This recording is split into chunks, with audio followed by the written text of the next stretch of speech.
Paratroopers land అయ్యేటప్పుడు చాలా వింతగా, అన్‌కంఫర్టబుల్‌గా ఎందుకు కనిపిస్తారు?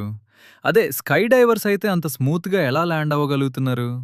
చాలామంది ఏమనుకుంటారంటే, పారాట్రూపర్స్ యొక్క జంపింగ్ టెక్నిక్స్ సరిగ్గా లేకపోవటం వల్లే వారలా ల్యాండ్ అవుతారని.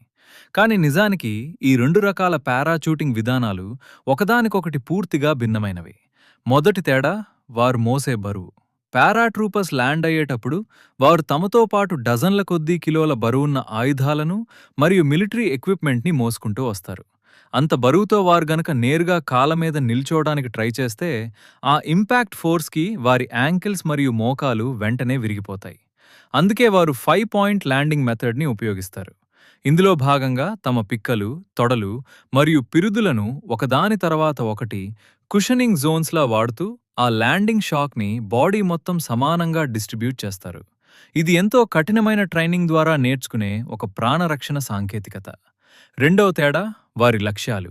పారాట్రూపర్ సాధ్యమైనంత త్వరగా కిందకు ల్యాండ్ అవ్వడానికే ప్రాధాన్యత ఇస్తారు. ఎందుకంటే గాల్లో ఎక్కువసేపుంటే శత్రువుల నుండి ప్రమాదం అంత ఎక్కువగా ఉంటుంది. అందుకే వారు సాధారణంగా రౌండ్ పారాషూట్స్ వాడుతుంటారు.